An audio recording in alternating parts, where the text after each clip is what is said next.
ദൈവത്തിൻ്റെ പരിശുദ്ധമായ നാമം മഹത്വപ്പെടുമാറാകട്ടെ. ദൈനംദിന അപ്പം എന്ന അനുദിന വചനചിന്തയിലേക്ക് ഏവർക്കും സ്വാഗതം. ഇന്ന് പ്രാർത്ഥനയ്ക്ക് ഉത്തരമില്ലേ എന്ന വിഷയത്തെ ആസ്പദമാക്കി ചില കാര്യങ്ങൾ നമുക്ക് ചിന്തിക്കാം. അതിനാധാരമായ ഒരു വാക്യം വായിക്കാം. യെശയ്യാവ് 59 അധ്യായം 2 വാക്യം. നിങ്ങളുടെ അകൃത്യങ്ങളത്രേ നിങ്ങളെയും നിങ്ങളുടെ ദൈവത്തെയും തമ്മിൽ ഭിന്നിപ്പിച്ചിരിക്കുന്നത്. നിങ്ങളുടെ പാപങ്ങളത്രേ അവൻ കേൾക്കാതെ വണ്ണം അവൻ്റെ മുഖത്തെ നിങ്ങൾക്ക് മറയ്ക്കുമാറാക്കിയത്. ദൈവം പ്രാർത്ഥനയ്ക്ക് എങ്ങനെ ഉത്തരം നൽകുന്നു എന്നതിൻ്റെ ജീവിക്കുന്ന സാക്ഷ്യമാണ് വിശുദ്ധ ബൈബിൾ. എന്നിരുന്നാലും എല്ലാ പ്രാർത്ഥനകൾക്കും ഉത്തരം ലഭിക്കുന്നില്ല. എന്തുകൊണ്ടങ്ങനെ? ദൈവം പക്ഷാപാതമുള്ളവനാണോ? തീർച്ചയായുമല്ല. അപ്പോൾ ഉത്തരം ലഭിക്കാത്ത പ്രാർത്ഥനകൾക്ക് പിന്നിലെ കാരണം എന്താണ്? 1. അനീതി നിറഞ്ഞ ഹൃദയത്തോടുള്ള പ്രാർത്ഥന. എൻ്റെ ഹൃദയത്തിൽ ഞാൻ അകൃത്യം കാണുന്നുവെങ്കിൽ കർത്താവ് കേൾക്കയില്ല എന്ന് സങ്കീർത്തനം 62 അധ്യായം 18 വാക്യത്തിൽ പറയുന്നു.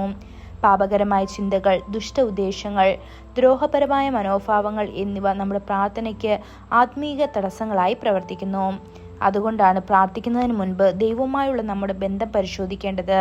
നമുക്കും അവനും ഇടയിൽ ഐക്യമുണ്ടോ എന്ന് പരിശോധിക്കണം. ബൈബിൾ പറയുന്നു, ദൈവം പാപികളെ കേൾക്കുന്നില്ലെന്ന് നമുക്കിപ്പോൾ അറിയാം.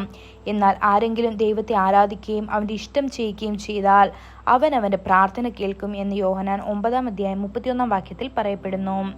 നമ്മുടെ പാപങ്ങളെ ഏറ്റുപറയുന്നുവെങ്കിൽ അവൻ വിശ്വസ്തനും നീതിമാനുമാകുന്നു.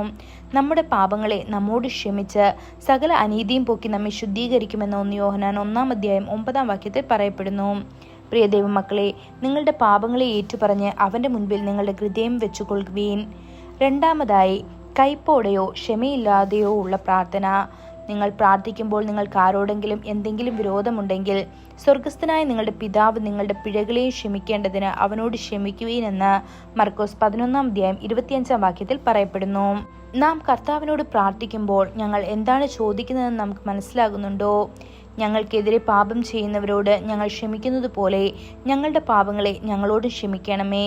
മറ്റുള്ളവരോട് ക്ഷമിക്കാൻ നമുക്ക് മനസ്സില്ലെങ്കിൽ കർത്താവിൽ നിന്ന് ക്ഷമ ലഭിക്കുമെന്ന് നമുക്ക് പ്രതീക്ഷിക്കാനാവില്ല.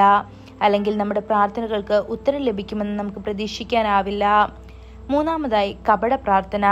നിങ്ങൾ പ്രാർത്ഥിക്കുമ്പോൾ നിങ്ങൾ കപടഭക്തിക്കാരെ പോലെ ആകരുത്.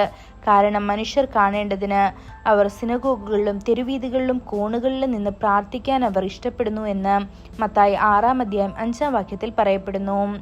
ഇത് വിശദീകരിക്കാൻ കർത്താവായ യേശു ഒരു ഉപമ പറഞ്ഞു. ഒരു പരീശനും ഒരു ചുങ്കക്കാരനും പ്രാർത്ഥിക്കാൻ ദേവാലയത്തിലേക്ക് പോയി. പരീശൻ തന്നെത്താൻ ഉയർത്തി ദൈവമുൻപാകെ തൻ്റെ സ്വയനീതി പറഞ്ഞു.